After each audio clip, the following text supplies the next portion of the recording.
مصطفیٰ صلی اللہ علیہ وآلہ وسلم کی پاک و بلند بارگاہ کے اندر ہدیہ درود و سلام پیش کرنے کے بعد نہایت ہی قابل صد احترام بزرگوں، مسجد کے نمازیوں اور دیگر سننے والے حاضرین و ناظرین احباب، السلام علیکم ورحمۃ اللہ وبرکاتہ۔ صلی اللہ علیہ میعاتن، حضور فرماتے ہیں جس نے مجھ پر روزانہ 100 مرتبہ درود پاک پڑھا، کاتب اللہ بین عینیہ، اللہ اس کی دونوں آنکھوں کے درمیان یعنی یہ ماتھے پہ لکھ دیتا ہے، براءۃ من النار و براءۃ من النفاق، یہ بندہ دوزخ کی آگ سے بھی آزاد ہے اور وہ منافقت سے بھی آزاد ہے۔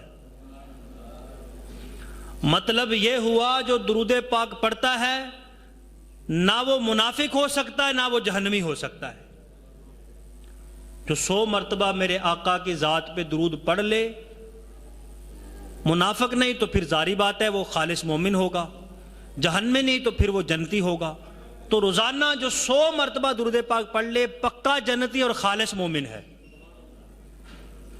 تو اللہ عز و جل ہمیں اپنے محبوب علیہ السلام پر درود پاک کی کثرت کرنے کی توفیق عطا فرمائے۔ آج کا یہ ہمارا موضوع نبی پاک صلی اللہ علیہ وآلہ وسلم کی معراج کی حکمتیں، سفر معراج کے متعلق ہے۔ یہ رجب کا مہینہ ہے، عجیب اتفاق ہے، اس میں 2 باتیں بڑی عجیب ہوتی ہیں۔ ایک مولا مشکل کشا کا فرش زمین پہ تشریف لانا اور محمد عربی کا عرش بری پہ جانا۔ 13 رجب کو مولا مشکل کشا کی ولادت ہوتی ہے، میلاد ہوتا ہے، اور 27 رجب کو میرے محبوب کا معراج ہوتا ہے۔ وہ فرش زمین پہ آئے، محبوب عرش بری پہ گئے۔ حضور علیہ السلام کا دوسرا بڑا معجزہ قرآن کے بعد واقعہ معراج ہے۔ اس کی بے شمار حکمتیں ہیں۔ اللہ تعالیٰ نے معراج النبی صلی اللہ علیہ وآلہ وسلم کے لیے ہر وقت کا درمیان اختیار فرمایا۔ یہ بھی ایک عجیب فلسفہ ہے، عجیب حکمت ہے کہ اللہ تعالیٰ نے اپنے محبوب کی معراج کے لیے ہر چیز کے درمیان کو کیوں معیار بنایا۔ معراج نبی پاک صلی اللہ علیہ وسلم کی نبوت کے 11ویں سال ہوئی۔ 40 سال کی عمر میں اعلان نبوت فرمایا، 63 سال کی عمر میں وصال فرمایا، 23 سال کا عرصہ نبوت ہے، اس کا درمیان 11 بنتا ہے، تو نبوت کا درمیانہ سال 11، معراج کرایا نبوت کے درمیانے سال میں۔ پھر سال کے آدھے مہینے ادھر آدھے مہینے ادھر، جو درمیان کا مہینہ بنتا ہے وہ رجب ہے۔ سال کے درمیان رجب میں معراج کروایا۔ پھر ہفتہ دیکھیں تو 7 دن ہوتے ہیں، آدھے دن ادھر آدھے دن ادھر، جو درمیان کا دن ہوتا ہے وہ پیر ہے، تو درمیان کے دن میں معراج کروایا۔ پھر جس رات معراج ہوئی اس کا وقت نکالیں، تہجد کا وقت شروع ہو چکا تھا، سحری کا وقت ختم ہو رہا تھا، تو جو رات کا درمیانی وقت تھا 1 بجے کے قریب محبوب کو معراج کروایا۔ اور اپنے پاک کلام کے اندر جہاں میرے محبوب کے معراج کا ذکر رکھا، آدھے پارے ادھر آدھے پارے ادھر، قرآن کے درمیان 15ویں پارے میں معراج کا ذکر فرمایا۔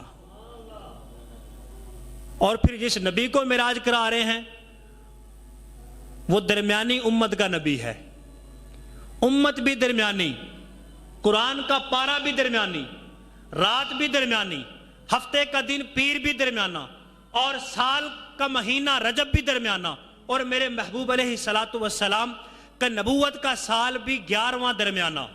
تو یہ درمیان کے اندر کیا حکمت ہے؟ بزرگ فرماتے ہیں جو درمیان کے اندر ہوتا ہے وہ اول بھی ہوتا ہے وہ آخر بھی ہوتا ہے۔ اسی لیے بتا دیا کہ میرا محبوب اول بھی میرا محبوب ہے، آخر بھی میرا محبوب ہے۔ تو یہ درمیان ہر چیز کا رکھنے کی حکمت ہے میرے محبوب علیہ السلام کی۔ سبحان الذی، پاک ہے وہ ذات، اسرا، جس نے سیر کرائی، من المسجد الحرام الی المسجد الاقصی، مسجد حرام سے مسجد اقصی تک،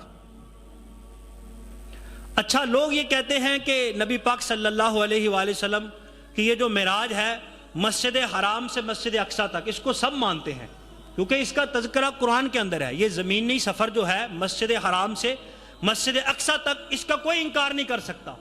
جو اس کا انکار کرے گا اس پر کفر لازم آئے گا، قرآن کی آیتوں کا انکار بنتا ہے۔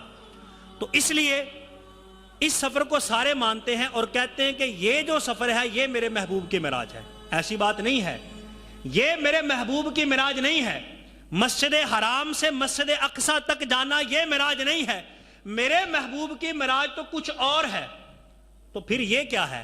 یہ معراج کا سفر ہے، یہ معراج تو مسجد اقصی کی ہے، میرے محبوب کی معراج نہیں ہے۔ تو یاد رکھیں، محبوب علیہ السلام کو جو اللہ نے معراج کروائی ہے تو اس کا ایک بنیادی مقصد یہ تھا کہ کائنات کی ان چیزوں کو جن کی ترقی رکی ہوئی ہے، اللہ تعالیٰ کائنات کی ان چیزوں کو معراج کرا کے ان کو بلندی اور عروج عطا فرما دے۔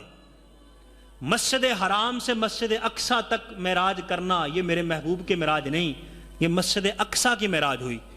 وہ اس طرح کہ جب مسلمان شروع میں نماز پڑھتے تھے تو بیت المقدس مسجد اقصی کی طرف منہ کر کے نماز پڑھتے تھے، تو پھر خانہ کعبہ کی طرف منہ کر لیا گیا۔ تو بیت المقدس قبلہ اول کی یہ تمنا تھی، اے مولا جو محبوب میرے طرف رخ کر کے اپنا چہرہ کر کے نمازیں پڑھتا رہے، اے مولا میری بھی یہ تمنا ہے کاش کبھی مجھے بھی اس محبوب کا دیدار تو کرانا، اس محبوب کا چہرہ مجھے بھی دکھا جو میری طرف چہرہ کرتا رہا ہے۔ تو پھر اللہ نے کہا کہ آج پھر وہ رات آ گئی ہے۔ ادھر انبیاء کرام، کئی ہزار انبیاء کے مزار ہیں بیت المقدس کے ارد گرد۔ انبیاء کی بھی خواہش تھی، مولا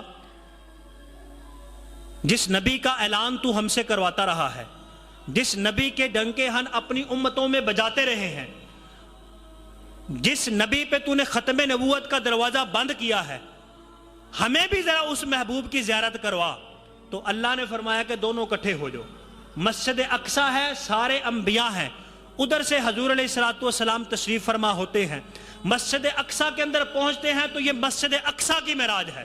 جب مصلی پہ کھڑے ہوتے ہیں، پیچھے انبیاء صفیں بناتے ہیں، تو یہ میرے نبی کی معراج نہیں بلکہ یہ ان انبیاء کی معراج ہے جو میرے محبوب کے پیچھے کھڑے ہو کے نماز پڑھ رہے ہیں۔ تو مسجد اقصی میں پہنچے تو مسجد اقصی کی معراج ہو گئی، اور انبیاء نے پیچھے صفیں بنائی تو انبیاء کی معراج ہو گئی۔ تو میرے محبوب صلی اللہ تعالیٰ علیہ وآلہ وسلم کی جو معراج ہے کچھ اور ہے۔ پھر نبی پاک صلی اللہ تعالیٰ علیہ وآلہ وسلم کے لیے براق لایا گیا، تو کہتے ہیں میرے محبوب علیہ السلام براق پر سوار ہوئے تو یہ میرے محبوب کی معراج ہے۔ نہیں، یہ براق کی معراج ہے، وہ براق جو 40,000 براقوں کے اندر جس کا انتخاب کیا گیا، 40,000 سال سے محبوب کی محبت کے اندر شوق میں رو رہا ہے۔ اللہ تبارک و تعالیٰ نے اس کو چنا اور محبوب علیہ السلام کی سواری بنا کے بھیجا۔ محبوب اس پہ سوار ہوئے تو یہ میرے محبوب کی معراج نہ ہوئی۔ 40,000 براقوں میں 40,000 سال سے رونے والے کو جب محبوب کو ان کے اوپر سوار کیا تو یہ اس براق کی معراج ہوئی۔ تو میرے محبوب علیہ السلام کے لیے جب وہ سواری لائی گئی تو براق نے ایک جھرجھری لی، اس کے ماتھے پہ پسینہ آیا۔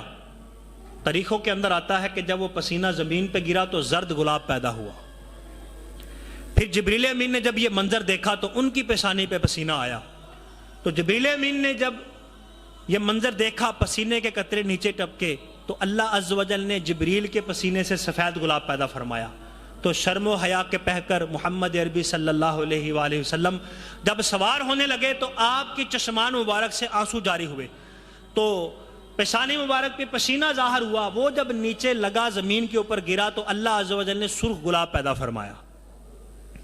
تو یہ حکمت ہے ان گلابوں کی پیدا ہونے کی، ان کو سونگھنے کے اندر یہ فلسفہ، اگرچہ یہ روایت ضعیف ہے تو یہ تصور رکھنا چاہیے کہ جب بندہ زرد گلاب چوم رہا ہے تو یہ میرے محبوب کی سواری کی خوشبو ہے، جب بندہ سفید گلاب سونگے تو یہ میرے محبوب کا جو خادم ہے معراج کی رات، یہ اس کے پسینے کی خوشبو ہے، جب گلاب سونگے تو یہ میرے محبوب کے پسینے انور کی خوشبو ہے۔ تو میرے محبوب علیہ السلام کے لیے براق پیش کیا گیا تو حضور سوار نہیں ہوتے۔ یا رسول اللہ آج تو عروج کا دن ہے، آج تو خوشی کا دن ہے، آپ رو رہے ہیں، سوار نہیں ہوتے۔ حضور نے فرمایا میری امت مجھے یاد آ گئی ہے، میں کیسے براق پہ سوار ہوں؟ جب قیامت کا دن ہوگا، امتوں کو قبروں سے نکالا جا رہا ہوگا، اور میری امت بھی ننگا بدن ننگے قدم جب قبروں سے نکلے گی، میں براق پہ سوار ہوں، میری امت ننگے قدم جائے گی، تو وہ منظر مجھ سے دیکھا نہیں جاتا۔ اللہ عز و جل نے کہا محمد مجھے میرے عزت و جلال کی قسم آپ براق پہ سوار ہوں، تیرا رب تجھ سے وعدہ کرتا ہے جب تیری امت کو قبروں سے اٹھاؤں گا تو ان کے لیے بھی براق بھیج دوں گا۔ تو یہ اللہ عز و جل نے اپنے محبوب صلی اللہ تعالیٰ علیہ وآلہ وسلم کے ساتھ وعدہ فرمایا، امت محمدی کو یہ حضور کے براق کے صدقے یہ اعزاز ملا۔ ساری امتیں جب قبروں سے اٹھیں گی وہ برہنہ بدن ہوں گی، برہنہ قدم ہوں گی، اور پیدل سفر کرتی ہوں گی، میدان محشر کی طرف بڑھتی ہوں گی۔ اللہ عز و جل محبوب کی امت کے لیے براق کو سواریاں بنا کے قبروں پہ کھڑا کر دے گا، قبروں سے نکلتی جائیں گی، براقوں پہ سوار ہوتی جائیں گی اور میدان محشر میں پہنچتی جائیں گی۔ تو براق پہ سوار ہونا یہ میرے محبوب کی معراج نہیں، یہ جب محبوب براق پہ سوار ہوئے تو یہ تو براق کی معراج ہوئی۔ اب براق جب چلا، چلتے چلتے راستے کے اندر ایک قبر آئی، حضور نے پوچھا یہ کس چیز کی یہاں سے خوشبو آ رہی ہے؟ کستوری کی خوشبو آ رہی تھی۔ تو جبریل امین نے عرض کی یا رسول اللہ صلی اللہ تعالی وسلم یہ مائی آسیہ کی قبر ہے جو جنت کے اندر آپ کی زوجہ بننے کا شرف حاصل کرے گی۔ محبوب علیہ الصلوۃ والسلام آگے تشریف فرما ہوئے، وَهُوَ قَائِمٌ يُصَلِّي، موسیٰ علیہ السلام قبر انور کے اندر کھڑے ہو کے نبی پہ درود پڑھ رہے تھے۔ یہ موسیٰ کی قبر ہے۔ تو جب نبی پاک صلی اللہ تعالی علیہ وسلم مسجد اقصیٰ میں پہنچے تو آگے حضرت موسیٰ علیہ السلام استقبال کے لیے کھڑے ہیں۔ تو اب دیکھیں کہ یہ جو براق چل رہا ہے یہ میرے محبوب کی رفتار نہیں ہے، یہ براق کی رفتار ہے، اور براق کی رفتار جہاں تک اس کی نظر ہوتی ہے وہاں تک اس کا قدم ہوتا ہے۔ کتنی تیز رفتار ہوگی، جہاں براق کی نظر پڑتی ہے وہیں اس کا قدم پڑتا ہے۔ اور نبی کی رفتار دیکھو، امام الانبیاء کی رفتار کی بات نہیں کر رہا، امام الانبیاء کی رفتار تو گنتی میں نہیں آ سکتی، یہ عام نبی کی رفتار کی بات کر رہا ہوں۔ براق کی رفتار اتنی ہے جہاں نظر پڑتی ہے وہاں قدم پڑتا ہے، اور براق ابھی حضرت موسیٰ کو قبر کے اندر کھڑا دیکھ کے آتا ہے۔ جب براق مسجد اقصیٰ میں پہنچتا ہے تو موسیٰ پہلے کھڑے ہیں، تو پتہ چلا براق سے پہلے نبی پہنچ جاتا ہے، تو نبی کی رفتار براق سے بھی زیادہ تیز ہے۔ اور جو نبی کا خادم ہے معراج کے لیے لے کے جا رہا ہے جبریل امین، اس کی رفتار اس سے بھی تیز ہے۔ جبریل امین عرض کرتا ہے میری 4 مرتبہ زندگی کے اندر اتنی دوڑ لگی ہے، کبھی اتنی دوڑ میری نہیں لگی۔ ایک مرتبہ جب حضرت ابراہیم خلیل اللہ کو نمرود آگ میں ڈال رہا تھا، رسیاں کھول دی گئی تھی، تو جبریل امین کو اللہ تبارک و تعالی نے کہا کہ میرا خلیل تو نہیں مانتا، آگ کو کیا تو اپنی کیفیت بدل دے۔ تو حضرت جبریل امین فرماتے ہیں میں اس وقت اللہ کے عرش کے نیچے اللہ کی بارگاہ میں سجدے کے اندر تسبیح پڑھ رہا تھا، جس وقت رب نے مجھے کہا تھا ابراہیم خلیل اللہ آگ کے اندر ڈالا جا رہا ہے، رسیاں کھول دی گئی ہیں، اور حضرت ابراہیم اپنا ارادہ نہیں بدلتے، آگ کو کیا اپنا ارادہ بدل۔ تو اب اتنا کم وقت تھا تو حضرت جبریل امین سجدے سے سر اٹھایا، عرش کے نیچے سے نکلے، 7 آسمان پار کیے، روئے زمین پہ تشریف لائے، اور پھر آگے آگ کو ٹھنڈا کیا۔ کتنی تیز رفتار ہوگی۔ میری دوڑ اس وقت لگی جب حضرت اسماعیل علیہ السلام کے حلق انور پہ چھری چل چکی تھی۔ ابھی چھری تیز نہیں کی جا رہی تھی، چھری رکھی جا چکی تھی اور چل چکی تھی، صرف دھار کا کام کرنا باقی تھا۔ تو جبریل کہتا ہے اس وقت میں عرشوں پہ تھا۔ جبریل کہتا ہے کہ اس وقت میری اتنی دوڑ لگی، زندگی کے اندر کبھی میری اتنی دوڑ نہیں لگی۔ تو جنت کے اندر آئے، جنت سے مینڈا لیا، پھر 7 آسمان پار کیے، کعبہ کے پاس جو منی ہے وہاں پہ تشریف لائے، اور منی کے اندر آ کے حضرت اسماعیل کو چھری کے نیچے سے نکالا، اور پھر وہ جنتی مینڈا نیچے دیا، اور جو چھری کی دھار تھی اب وہ جا کے چلی اور پھر مینڈا ذبح ہوا۔ تو اب اتنی رفتار۔ تیسری مرتبہ جب بھائیوں نے حضرت یوسف کو کنویں میں پھینک دیا تھا، اب حضرت یوسف کنویں کے اندر تشریف نیچے لے جا رہے تھے، اللہ نے کہا اس سے پہلے کہ میرا یوسف نیچے پانی میں جائے، اے جبریل اپنا جا کے پر بچھا دے۔ جبریل نے 7 آسمان پار کیے، اتنی رفتار اتنی رفتار۔ ایک روایت کے اندر آتا ہے 6 ردے، اور ایک روایت کے اندر آتا ہے کہ صرف 7 ردے کنویں کے پار کیے تھے۔ آپ نے دیکھا ہوگا پرانے زمانے کی جو بلڈنگیں ہیں ہندوستان کے دور کی، ان کی جو اینٹوں کے ردے ہوتے ہیں بڑے باریک پتلے پتلے ہوتے ہیں، تو ابھی 6 یا 7 ردے کنویں کے حضرت یوسف علیہ السلام نیچے گئے ہوں گے کہ جبریل امین آ کے پر بچھا دیے۔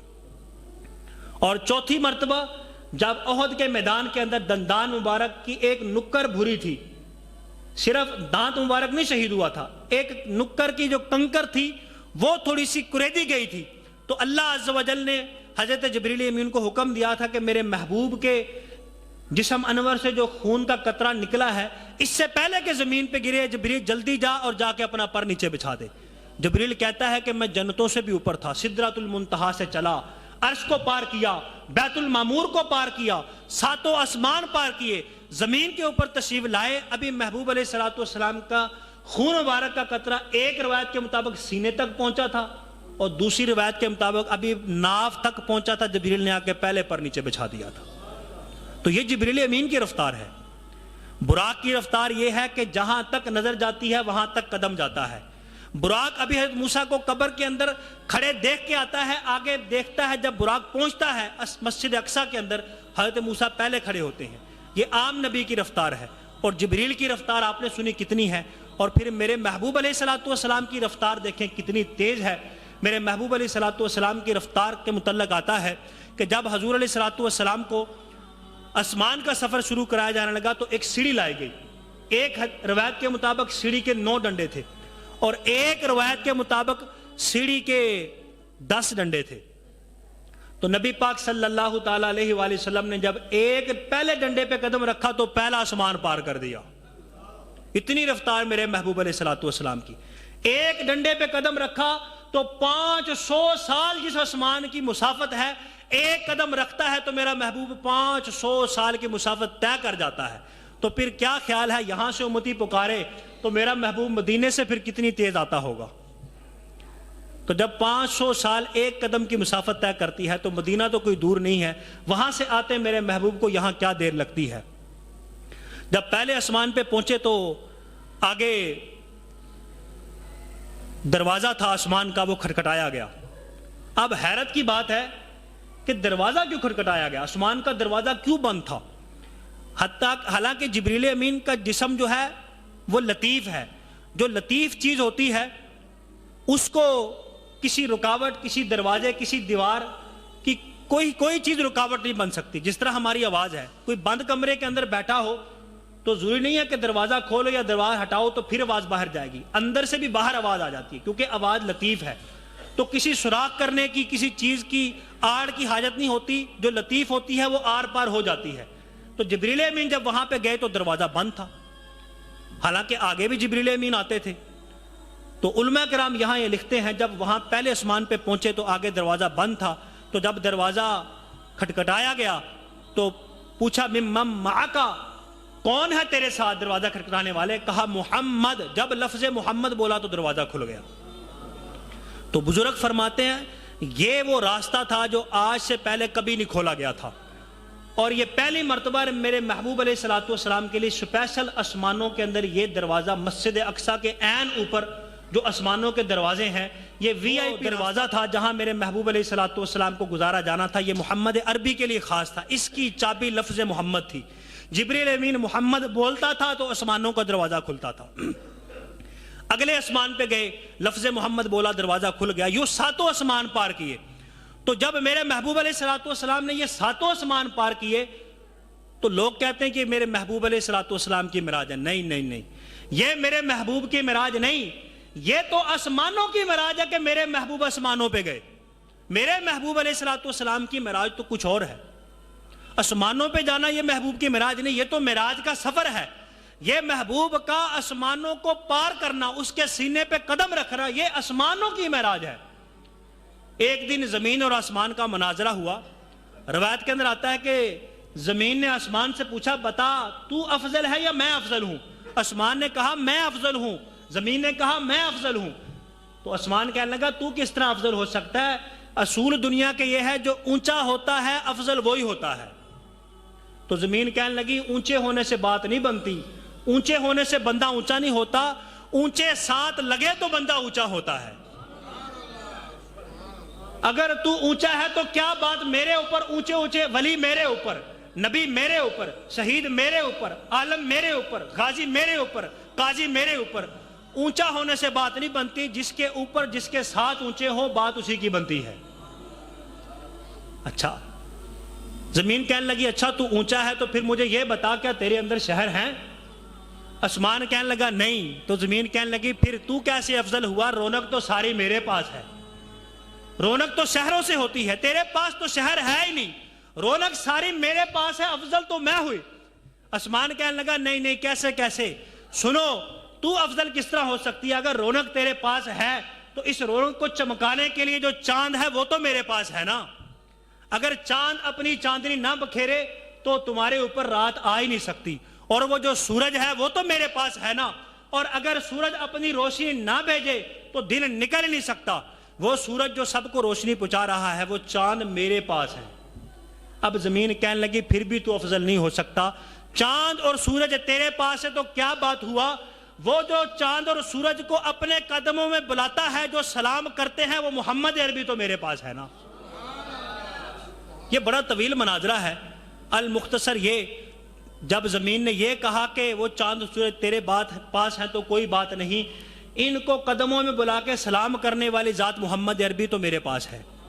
تو آسمان خاموش ہو گیا, آسمان رونے لگا. اللہ کی بارگاہ میں عرض کی مولا زمین نے آج مجھے تانا مارا ہے, محمد عربی میرے پاس ہے, یا اللہ عز و جل کیا کبھی مجھے بھی یہ سعادت مل سکتی ہے جو آسمان کو ملی ہے؟ اللہ نے کہا آسمان انتظار کر, ایک وقت آئے گا میرا محبوب تیرے سینے پہ بھی قدم لگائے گا. تو پھر کیا ہوگا جب محبوب آسمان کے سینے پہ قدم لگائے گا؟ تو یہ آسمانوں کی معراج ہوگی. تو یہ جو لوگ کہتے ہیں آسمانوں کو پار کے نبی کی معراج ہوئی, یہ نبی کی معراج نہیں, نبی کی معراج تو کچھ اور ہے. یہ آسمانوں کو پار کرتے جاتے ہیں, آسمانوں کی معراج ہوتی جاتی ہے.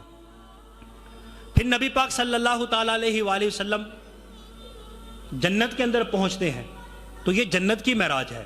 پھر نبی پاک صلی اللہ تعالیٰ علیہ وسلم عرش پہ پہنچتے ہیں تو یہ عرش کی معراج ہے. تو یہ نبی کی معراج نہیں, نبی عرش پہ پہنچے, نبی علیہ السلام نے عرش پہ قدم رکھا, یہ عرش کی معراج ہے. جب اللہ نے عرش بنایا اور اس پہ لا الہ الا اللہ لکھا, حدیث کے اندر آتا ہے وہ کانپنے لگ گیا, خوف الہی سے تھر تھر کانپنے لگ گیا, اس کا سکون ختم ہو گیا, اب لرز رہا تھا. محمد الرسول اللہ جب عرش کے پاؤں پہ لکھا گیا تو اس کو سکون آ گیا. عرش نے کہا, عرش یہ تمنا رکھتا تھا, عرش کی یہ آرزو تھی کہ جس ہستی کے نام سے مجھے سکون ملا ہے کاش اس ہستی کے دیدار کرنے کی بھی مجھے سعادت ملے. جب میرے محبوب علیہ السلام معراج کی رات اس عرش پہ قدم لگائے تو پھر عرش کی بھی معراج ہو گئی. تو یوں نبی پاک صلی اللہ تعالیٰ علیہ وسلم جب سدرۃ المنتہا پہ پہنچے تو یہ میرے محبوب کی معراج نہیں, یہ سدرۃ المنتہا کی معراج ہے, یہ جبریل امین کی معراج ہے. تو جبریل حضور کو لے کے آتے ہیں, حضور کو لے کے جاتے ہیں, یہ حضور کی معراج نہیں بلکہ جبریل کا آنا, یوں لے کے جانا, یہ جبریل کی معراج ہے. حدیث کے اندر آتا ہے کہ جبریل امین 24,000 مرتبہ نبی پاک صلی اللہ علیہ وآلہ وسلم کی بارگاہ کے اندر حاضر ہوا. 24,000 مرتبہ آنے کی کیا ضرورت تھی؟ قرآن کی آیتیں تو 6,666 ہے. اگر مان لیا جائے کہ ایک ایک آیت لے کے آیا ہے جبریل تو پھر بھی 6,500 چکر بنتے ہیں. 6,666 آیتیں ہیں تو 6,666 چکر بنتے ہیں اگر ایک آیت بھی لے کے آئے. لیکن ایک نہیں لے کے آیا, آپ کو پتا ہے کبھی پوری سورت لے کے آیا, کبھی پورا رکوع لے کے آیا, کبھی پورا پارا لے کے آیا. تو با مشکل جو قرآن جبریل امین لے کے آیا یہ تو 1,500 یا 2,000 چکر بنتے ہیں. ایک ایک آیت لے کے آیا تو پھر 6,500 چکر بنتے ہیں. 6 چوکا 24, اور یہ پھر اتنی مرتبہ اور زیادہ آیا, 24,000 چکر لگائے. یہ کیوں لگا رہا ہے؟ یہ لذت بڑھانے کے لیے, اپنی معراج کروانے کے لیے جبریل امین نبی پاک صلی اللہ علیہ وآلہ وسلم کی بارگاہ میں بار بار چکر لگا رہا ہے. تو جب معراج کی رات آئی, اللہ عز و جل نے جبریل امین کو بھیجا. تو جبریل امین جب وہاں پہ پہنچے, حضرت ام ہانی کے گھر نبی پاک صلی اللہ تعالی علیہ وسلم آرام فرما ہے. یہ بھی عجیب بات ہے, نبی پاک صلی اللہ تعالی علیہ وسلم آگے روزانہ اپنے گھر ہوتے ہیں, اور یہ آج پہلا منظر ہے, پہلا پہلا ایسا واقعہ ہے کہ آج اپنے چچا کی ہمشیرہ کے گھر، اپنی ہمشیرہ کے گھر، چچا زاد بہن کے گھر، ام ہانی کے گھر آرام فرما رہے ہیں. تو یہ بھی ایک غیب کا علم ہے. بندہ آتا وہی ہے جہاں بندہ ہوتا ہے. اب جبریل امین نے آنا تو حضور کے گھر تھا، لیکن سیدھے ام ہانی کے گھر آ گئے. پتا چلا کہ جبریل بھی غیب جانتا ہے. جب یہ شان ہے خدمتگاروں کی، سردار کا عالم کیا ہوگا. اور پھر نبی پاک صلی اللہ تعالی علیہ وسلم ام ہانی کے گھر آرام فرما رہے ہیں. یا ایھا المزمل، اے لمبی بڑی چادر والے. تو چادر لی ہوئی ہے حضور علیہ السلام نے، آرام فرما رہے ہیں. اور عجیب منظر ہے چادر لینے کا بھی. جب ہم چادر لیتے ہیں اگر چھوٹی ہو تو پاؤں پھر بھی ڈھانپتے ہیں لیکن سر ننگا رکھتے ہیں. لیکن نبی پاک صلی اللہ تعالی علیہ وسلم نے اپنا سر مبارک ڈھانپا ہوا ہے اور پاؤں ننگے ہیں. تو یہ بھی عجیب بات ہے. پھر نبی پاک صلی اللہ تعالی علیہ وسلم سوئے ہوئے ہیں. تو آگے کبھی زندگی کے اندر آپ رات کو سوئے نہیں. نبی پاک صلی اللہ علیہ وسلم ساری رات جاگتے ہیں. یا ایھا المزمل قم اللیل الا قلیلا نصفہ، اے محبوب ساری رات نہ جاگا کر، کچھ رات سو جایا کر. نصفہ، آدھی رات جاگ جایا کر. تو محبوب صلی اللہ تعالی علیہ وسلم پھر راتوں کی عبادت کرتے ہیں لیکن کچھ رات سو بھی جاتے ہیں. او انقص منہ، پھر رب اللہ قرآن بھیجتا ہے اے محبوب یا تھوڑی رات کم از کم سو جایا کر، ساری رات نہ جاگا کر، کچھ نہ کچھ آدھی رات سو جایا کر. چلو آدھی رات نہیں سوتا تو کچھ رات سو جایا کر. محبوب کچھ نہ کچھ سویا کر. تو محبوب علیہ السلام کی اس سے قبل کوئی رات ایسی نہیں تھی کہ حضور سوئے ہوں، لیکن آج محبوب علیہ السلام ساری رات سوئے ہوئے ہیں. تو اس کے پیچھے بھی یہی حکمت ہے، یہی فلسفہ ہے کہ محبوب علیہ السلام کو پہلے پتا ہے کہ آج رب مجھے اپنے دیدار کو بلانے کے لیے خود اللہ عز و جل مشتاق ہے اور خود جبریل امین کو بھیجے گا. تو جبریل امین جب آتے ہیں تو دروازے پہ پہنچتے ہیں تو دروازہ بند ہوتا ہے. یا اللہ عز و جل دروازہ کھٹکھٹاؤں؟ اللہ نے فرمایا نہیں، دروازہ نہیں کھٹکھٹانا، کہیں میرے محبوب کے آرام میں خلل نہ آ جائے، بے ادبی نہ ہو جائے. حالانکہ جبریل امین تو دروازے کا محتاج نہیں، وہ تو لطیف ہے، لیکن محبوب علیہ السلام کی بارگاہ کا ادب بنانے کے لیے یا اللہ پھر آواز لگاؤں؟ نہیں، آواز بھی نہیں لگانی. یا اللہ پھر کس طرح جاؤں؟ تو بخاری شریف کے اندر جو حدیث کے الفاظ ہیں کہ جبریل امین چھت پہ گیا، چھت کے اندر سوراخ کیا اور سوراخ کے اندر سے پھر وہ نیچے اترا. اب وہ جبریل جس کے 600 پر ہیں، ایک پر مشرق کے اندر پھیلائے، دوسرا مغرب کے اندر پھیلائے تو پوری روئے زمین کائنات کو ڈھانپ لیتا ہے. جس کے پروں کے اندر دنیا کی ہر چیز آ جاتی ہے، وہ 600 پروں والا جبریل اتنا چھوٹا بن کے، اتنا چھوٹا سوراخ کر کے اوپر سے نیچے آتا ہے. ایک مقصد تو یہ ہے کہ جب بلاوا اوپر سے آیا تو محبوب نے بھی اوپر جانا ہے، اور دوسرا مقصد یہ ہے کہ کوئی کتنا بڑا کیوں نہ ہو، میرے محبوب علیہ السلام کی بارگاہ کے اندر جب وہ پہنچے تو وہ چھوٹا ہی ہوتا ہے. تو جبریل امین پھر جب اندر داخل ہوئے، اب چھت پھٹی، پھر بھی میرے محبوب کی آنکھ نہ کھلی. یا اللہ عز و جل محبوب علیہ السلام سو رہے ہیں، کیسے اٹھاؤں؟ آواز لگاؤں؟ اپنے محبوب کو ہلاؤں؟ اللہ عز و جل نے فرمایا جبریل نہیں، آج تیری معراج کی رات ہے، آج تیری معراج ہونی ہے. تو یہ میرے محبوب کے معراج نہیں کہ جبریل امین لے کے گئے، یہ تو جبریل کی معراج ہے. وہ لے کے جو سدرۃ المنتہا پہ پہنچتا ہے تو یہ جبریل کی معراج ہوتی ہے. یا اللہ عز و جل پھر کیا کروں؟ اے جبریل سوچ، تو مجھ سے پوچھا کرتا تھا اے اللہ تو نے پورا جسم میرا نور کا بنایا ہے، میرے بازو نور کے، میرا سر نور کا، میرا چہرہ نور کا، میری ٹانگیں نور کی، میرا سارا جسم نور کا، صرف لب کیوں کفور کے؟ لب کفوری بنائے ہیں، یعنی ٹھنڈک والے بنائے ہیں. کفور کے اندر ٹھنڈک ہوتی ہے. تو وہ جو تم مجھ سے سوال پوچھا کرتا تھا، آج اس کے جواب کا وقت آ گیا ہے. آج تجھے پتا چلے گا سارا جسم تیرا نوری کیوں ہے اور لب صرف تیرے کفوری کیوں ہے. وہ اس لیے کہ میرا محبوب سویا ہوگا تو اپنے لب ان کے قدموں کو لگائے گا، بوسہ دے گا. جب ٹھنڈک میرے محبوب کے قدموں کو لگے گی تو میرے محبوب کی آنکھیں کھلیں گی. تو قبل قدمیہ، اے جبریل اپنے کافوری ہونٹوں سے میرے محبوب کے قدم چوم، تجھے پتا چلے تیرے لب کافور کے کیوں بنائے ہیں. تو اچھا اللہ یہ بھی کہہ سکتا تھا کہ ایک قدم چوم. ایک قدم چومتے تو پھر بھی محبوب کو جاگ تو آ ہی جا رہی تھی. لیکن اللہ عز و جل یہ بھی بتانا چاہتا ہے کہ اگر ایک قدم چوما جاتا تو کل کوئی کہتا کہ محبوب کا قدم اس لیے چوما تھا کہ محبوب کو اٹھانا تھا. اللہ نے کہا نہ ایک نہ چوم، قبل قدمیہ، دونوں قدموں کو چوم، تاکہ پتا چلے کہ بزرگوں کے ہاتھ پاؤں چومنا یہ میرے محبوب علیہ السلام کی سنت ہے. یہ جبریل امین کی بھی سنت ہے۔ تو یہ بزرگوں کا ادب بتانے کے لیے امت کو پتہ چلے کہ ان کے ہاتھ چومنا، ان کے پاؤں چومنا یہ کوئی ویسی بات نہیں ہے، کوئی نجائز شرک بدعت نہیں ہے، یہ تو بڑا عظیم کام ہے۔ جبریل امین آئے، محبوب علیہ الصلوۃ والسلام کو اٹھایا، لمبا واقعہ ہے، سدرۃ المنتہا پہ لے گئے۔ حضور نے فرمایا کہ جبریل چل آگے چل۔ سدرہ یہ بیری کو کہتے ہیں، دنیا کے اندر سب سے افضل درخت وہ بیری کا ہے، اس کے بعد کھجور کا درخت ہے۔ چھٹے آسمان کے اندر اس کی جڑیں ہیں اور 7ویں آسمان سے اوپر اس کا تنا ہے، اور 2 آسمانوں کے درمیان 500 سال کی مسافت ہے۔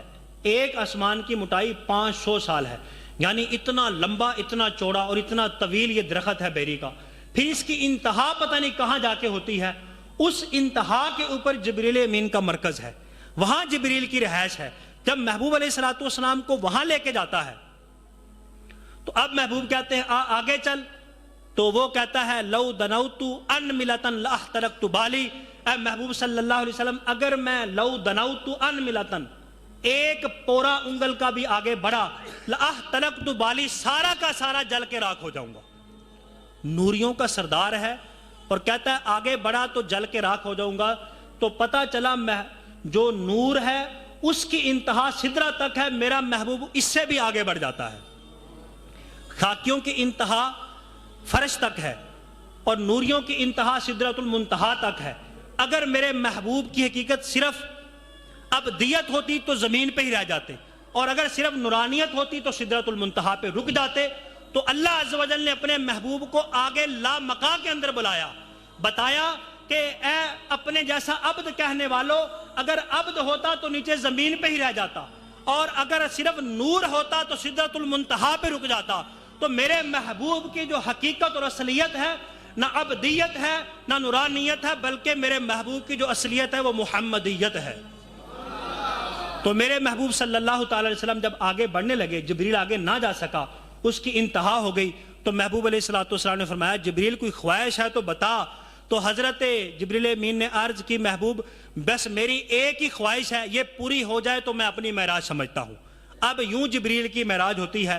حضور علیہ الصلوۃ والسلام نے فرمایا کہ بتا کیا تو چاہتا ہے یا رسول اللہ صلی اللہ تعالی وسلم؟ وہ بال سے باریک پل صراط، وہ تلوار کی دھار سے زیادہ تیز، جب امتیں گزریں گی تو وہاں سے پھسل کے نیچے جہنم کے اندر گر رہی ہوں گی۔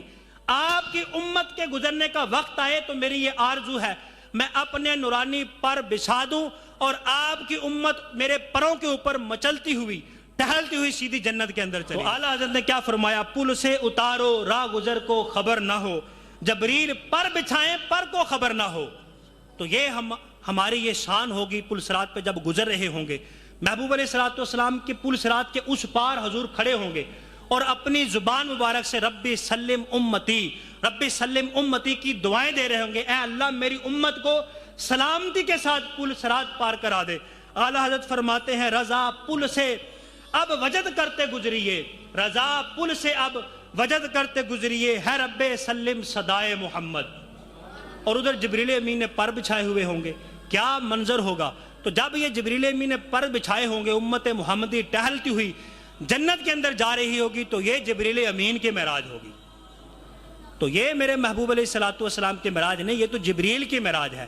اب آگے جب لامقام حضور جاتے ہیں تو یہ میرے محبوب کی معراج ہے۔ مسجد اقصیٰ میں جانا یہ مسجد اقصیٰ کی معراج ہے، محبوب کی نہیں۔ نبیوں کو امامت کروانا یہ نبیوں کی معراج ہے، میرے محبوب کی نہیں۔ آسمانوں پہ جانا یہ میرے محبوب کی معراج نہیں، یہ آسمان کی معراج ہے۔ عرش پہ جانا عرش کی معراج ہے، جنت میں جانا جنت کی معراج ہے، اور جبریل کو سدرۃ المنتہا تک چھوڑ آنا یہ جبریل کی معراج ہے، میرے محبوب کی معراج ہے۔ لا مکان سے آگے گزر جانا، پھر جس نے جس کو نہیں دیکھا اس کو دیکھ کے واپس آ جانا، یہ میرے محبوب کی معراج ہے۔ یا رسول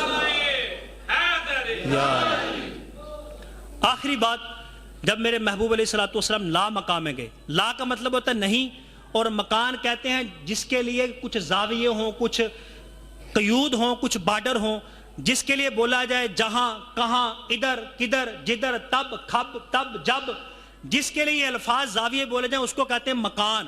اور جہاں کچھ بھی نہ ہو اور ہو بھی نہ ہو، نہ زماں ہو نہ مکاں ہو، نہ ادھر ہو نہ کدھر ہو، نہ جب ہو نہ تھب ہو نہ کب ہو، جہاں کچھ بھی نہ ہو، وہاں کہاں تہاں کچھ بھی نہ ہو، اس کو کہتے ہیں لا مکان۔ تو یہ لا مکان کی سمجھ کسی کو نہیں آ سکتی، تو میرے محبوب کی سمجھ کس کو کسی طرح آ سکتی ہے؟ تو میرے محبوب علیہ الصلوۃ والسلام رب کے جلووں میں جاتے ہیں، اللہ عز و جل کا دیدار کرتے ہیں۔ یہ اہل سنت کا عقیدہ ہے کہ اللہ عز و جل کا دیدار جاگتی آنکھوں سے کوئی نہیں کر سکتا۔ کوئی ولی دعویٰ کرے کہ میں نے اللہ کو جاگتی آنکھوں سے دیکھا ہے، اہل سنت کے نزدیک یہ کفر ہے۔ یہ محبوب علیہ الصلوۃ والسلام کے خصائص کبریٰ میں سے ہے کہ روئے زمین کے اوپر اگر رب نے کسی کو بغیر پردے کے سر کی آنکھوں سے، جاگتی آنکھوں سے، جسم اور روح کے ساتھ اگر کسی کو دیکھا ہے، وہ محمد عربی نے دیکھا ہے۔ حتیٰ کہ حضرت موسیٰ علیہ السلام نے 9 مرتبہ التجا کی، اے اللہ میں تجھے دیکھنا چاہتا ہوں۔ اللہ عز و جل نے حضرت موسیٰ سے مسئلہ پوچھ لیا۔ اب یہ کیسی عجیب بات ہے، طریق کے اندر پہلی مرتبہ کبھی اس طرح ہوا ہوگا کہ اللہ بندے سے مسئلہ پوچھ رہا ہوگا۔ بندے تو پوچھتے ہی پوچھتے ہیں مسئلہ، اللہ بندے سے مسئلہ پوچھ رہا ہے، موسیٰ تجھ سے ایک مسئلہ پوچھنا ہے، اے مالک اگر تیری توفیق ہوئی تو بتا دوں گا۔ اللہ نے فرمایا ہاں ہاں، جو میں نے تجھے علم دیا ہے اسی علم کے مطابق مجھے جواب دے، کیا کسی یتیم کا حق رکھا جا سکتا ہے؟ حضرت موسیٰ علیہ السلام نے کہ نہیں مولا، کسی یتیم کا حق رکھا نہیں جا سکتا۔ تو اللہ نے فرمایا کہ 9 مرتبہ تو نے مجھ سے دیدار کی اجازت مانگ لی ہے، موسیٰ بس کر، اب بار بار مجھ سے دیدار کی اجازت نہ مانگ، یہ تو میں نے عبداللہ کے در یتیم کے لیے حق رکھا ہوا ہے کہ میں اسے اپنا دیدار کراؤں گا۔ تو جب اللہ کے محبوب علیہ الصلوۃ والسلام جاتے ہیں، 50 نمازیں لے کے آتے ہیں، موسیٰ پھر کم کرواتے ہیں، پھر 5 کم ہوتی ہیں، پھر جاتے ہیں، پھر 5 کم ہوتے ہیں، حتیٰ کہ 9 چکر لگتے ہیں۔ 9 بار حضرت موسیٰ کی نبی پاک صلی اللہ علیہ وسلم سے ملاقات ہوتی ہے، 45 نمازیں کم ہوتی ہیں، تو اللہ عز و جل پھر فرماتا ہے کہ اے موسیٰ وہ جو 9 مرتبہ مجھ سے دیدار مانگا تھا، مجھے تو نہیں دیکھ سکتا تھا، یہ تو در یتیم کا حق تھا، لہذا جو مجھے 9 بار دیکھ کے آ رہا ہے اس کو دیکھ لے، تیرا مطالبہ پورا ہو جائے گا۔ تو آگے باتیں بہت ہیں، اللہ عز و جل اپنے محبوب علیہ الصلوۃ والسلام کی شان کریمی کی محبت نصیب فرمائے۔ وآخر دعوانا ان الحمدللہ رب العالمین۔ جو سنا اللہ تعالیٰ